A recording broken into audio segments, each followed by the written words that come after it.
of July 2025. And I actually made a calculation today. It's 22 weeks since the refugee program has been instated by Donald Trump. Thank you, Grok. It's amazing what AI can do at the touch of a finger these days, and we all seem extremely well versed and extremely clever. It's just asking the right questions, I bet. So the 4th of February, apparently I think we missed that because it's clearly before we existed.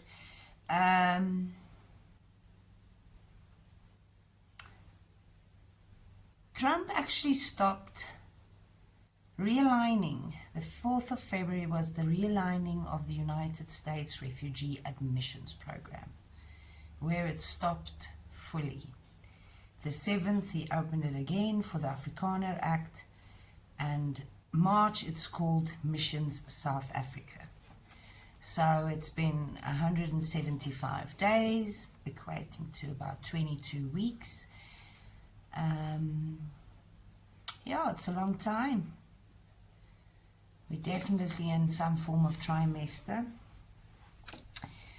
Okay, so this is the aftermath chat about Makwanazi and our dear Cyril Ramaphosa's speech last night that he was clearly reading from a teleprompter, which I think angered quite a few people and saddened quite a other few people. I think we needed a president. We needed connection, and having the teleprompter be your words instead of just leaving that alone and speaking to us from your heart. So it just seemed same as, really nothing different. And it kind of, it's taking the humanity out of the situation, and if this is how the ANC is going to act and react to serious allegations, then it's worrying. It's just constantly investigations, and it's so long, and it's tedious times, and it's money spent, and now we have to have a public discussion, which he's hand-selected so many people, and that is a 700 million rand price tag attached to it. So it saddens you. It saddens you that he's so disconnected with the people. It saddens you that 700 million rand could have been better spent in a country where there is no work. People are struggling to come by, buying food, and then also the children. So I would have rather have that 700 million spent on schools, on things the kids need. But clearly you feel that money won't be spent well. And if you are putting money into an education system and you, Mr. President, don't think it's actually bringing any fruit, it would say that your mistrust in your own departments is shocking. We know that the education department's also riddled with corruption and thievery, and clearly they all kind of get a chance to thieve. I hope that gets exposed. I'm sure it's not. I was watching an MK rally just now. I'll come to Usizwe, where they were handing over a memorandum, and then on Friday, 14, 15, 16, 17, 18, the 18th of July, they will be marching to the union buildings, Umkhonto Sizwe. So they're not giving the ANC a lot of time to actually ponder their decision on their memorandum, and how it's been stated that is how the rally will end up. How far they're prepared to go is probably how the ANC will react to their memorandum and what they've said. So there's been so many memorandums this year.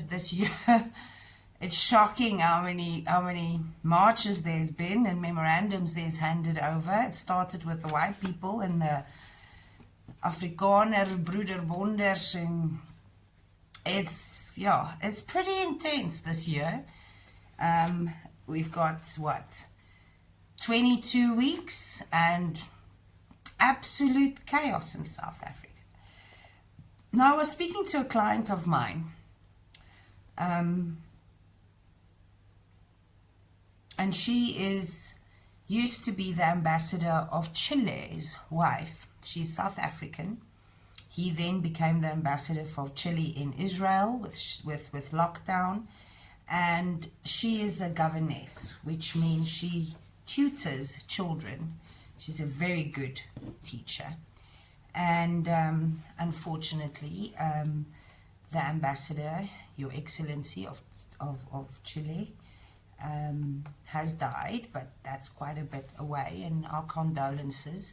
But I'm speaking about his wife, and I dearly, dearly love her, and it's invigorating to talk to her. I love a well-traveled woman. I love a woman that can speak politics. And she read a poem to me that they're 15-year-olds in a school, Tiger Valley School, which is very posh, very, very, very private. A lot of foreigners in these schools with a bunch of Chinese pupils that she's coaching and trying to get to speak English, which is apparently pretty quite hard.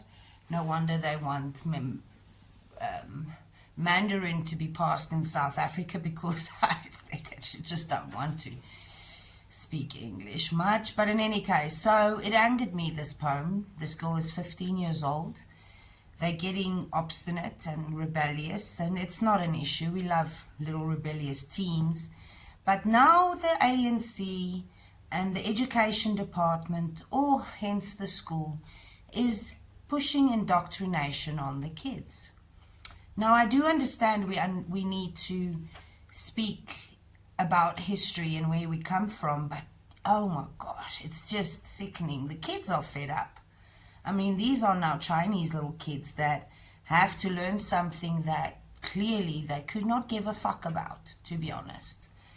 Sorry to say it like that, but I'm going to read you this poem, and I hope it hits you the way it's hit me. I know for the black cultures and the black communities it'll probably hit different, but ramming this down 15-year-olds' throats in South Africa at the time where we are in, it's just, there's just no hope. So we're still talking about struggles. This is in English. It's a private school, and even in the Afrikaans language in my son's school, the hard pushing of cultures, it's extreme. It's not about the language as such anymore. It's become a history fucking lesson. No Byron and Yeats and Keats, and it's resistance art. Now, I've got no issues with that. I loved resistance art back in the day when I was studying fine arts. It was poignant because these gatherings where people used to gather, like your music festivals and jazz festivals with their posters and stuff, was places where people could gather as a community and not seen that it's a political uprising. So art has always been very constructively used, especially if there's an uprising of some sort, because the meetings will be happening. Everybody can turn up. I mean, all the key players can turn up, and it just seems like you're enjoying the artist's work, as of funerals. And this is at a funeral, and the writer is a Zimbabwean. Dennis Brutus, his name is, and the poem's called The Funeral. I hope I do it justice. I do love poetry, and I do love arts, as you can see. But let's see if I can do this justice. And then I would like to have some feedback from my viewers telling me, what do you think if this is appropriate 15-year-old? Not that I say they should be shielded. But how do you explain to a little Chinese kid that can't speak English that this is important? When it's about the language, and then an ideology gets enforced and jammed down your throat. I understand why the kids don't want to go to school.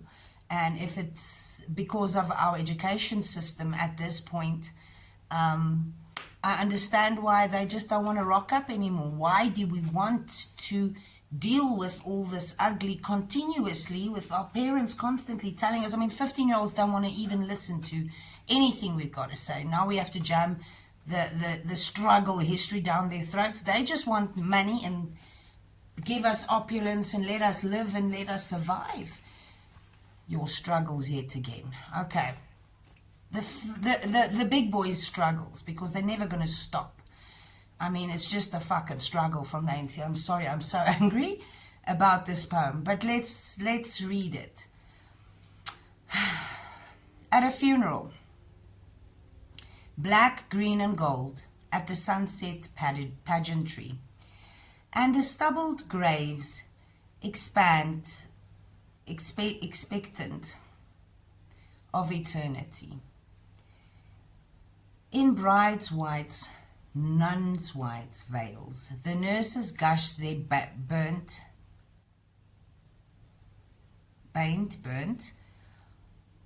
of red wine cloak, frothing the bungled dying slopes. Salute. Then ponder all this hello panoply, for one whose gifts the mud devours with our hopes. Oh, all you frustrated ones, powers tombed in dirt, aborted not by death, but by carry-on books of birth. Arise, the brassy shout of freedom stirs our earth. Not death, but death's head's tyranny scathes our grounds, and plots our narrow selves of pain, defeat, and death. Better that we should die than that we should lie down.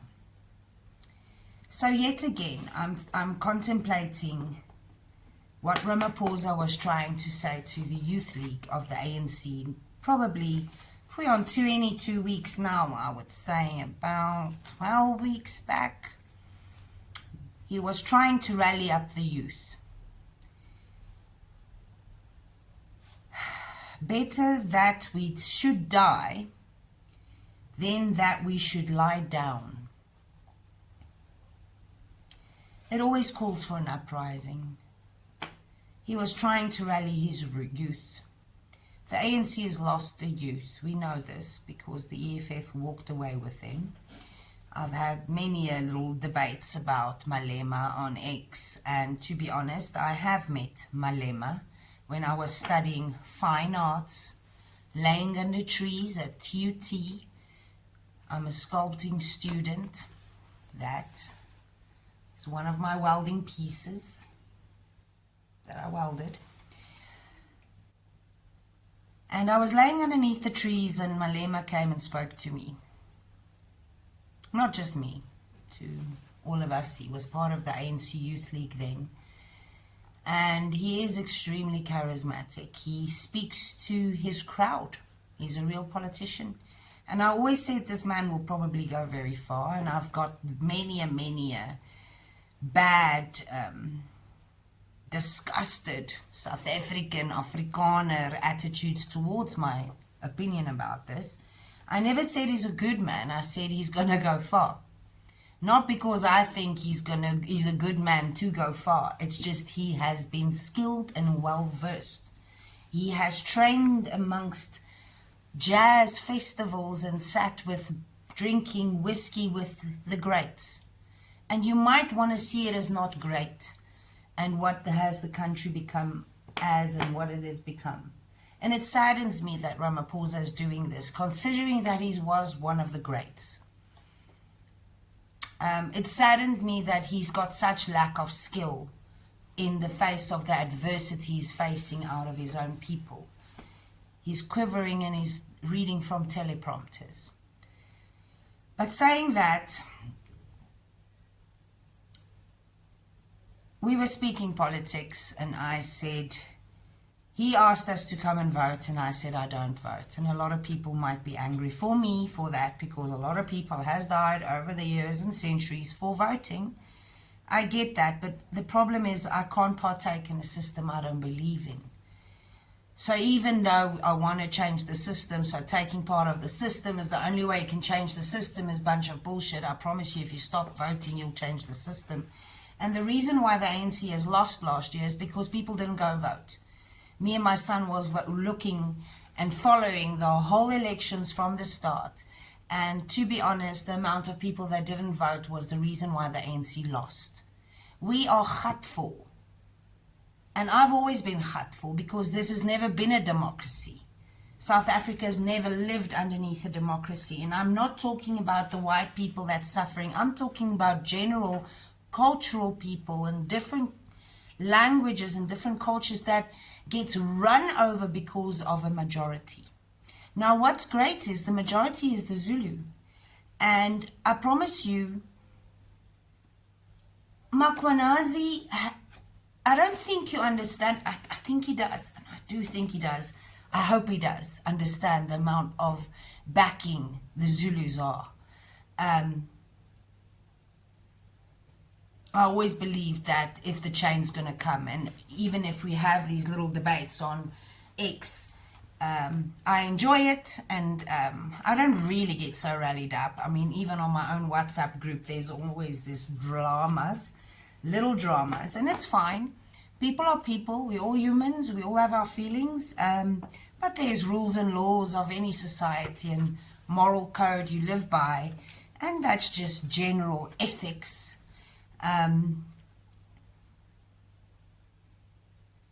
But goodness gracious, the Zulus can really take this country down if they wanted to. I'm impressed, and one of my ex-debates, one guy was commenting and saying, why are you leaving for America? The whole Bahamba footsack situation. And I kind of just mentioned it, that if we did take off all our walls and we took all our security away, the 7.9% of white South African in this country in less than a year will be 3% or 4%. So if we don't spend a shitload of money just to survive South Africa, it's killing us and draining us in so many more ways. It's the tiniest kind of animosity and living lifestyle. So everybody sees opulence and we see protection. Not everybody's homes are huge and big and walled up. I mean, not everybody is living like that, and people are really, really strung out. They're not going to survive this. There's animals you treat like this, animals that are endangered. And I said to him, we can't maybe call it a genocide, but we can definitely call it something. And what would you call it if you can't call it a genocide? You would call it extinction level in South Africa. And he just said, well, then it's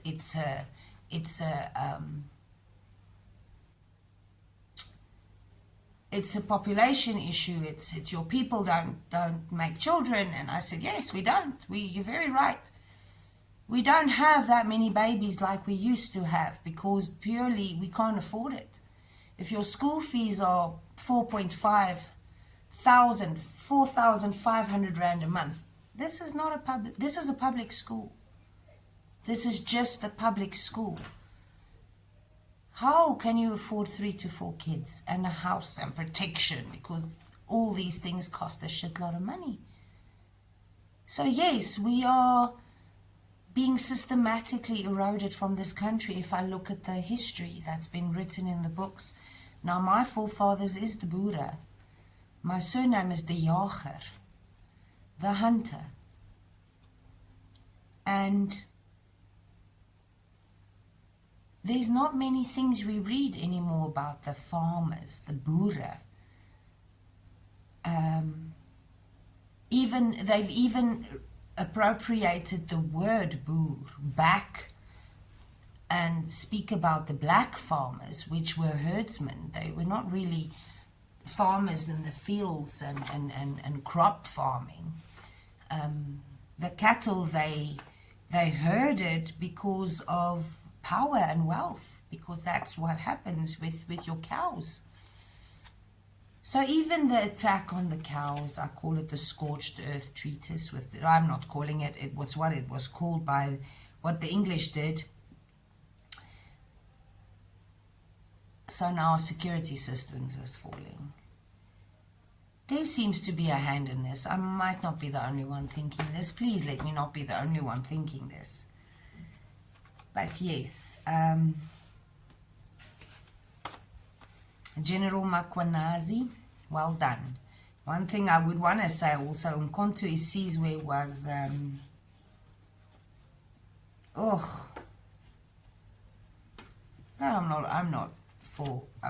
definitely not a Umkhonto Isizwe fan. But they were not just taking out this police general. They're going for previous police generals. And if you know who I'm talking about, it's the one that looks like a pimp.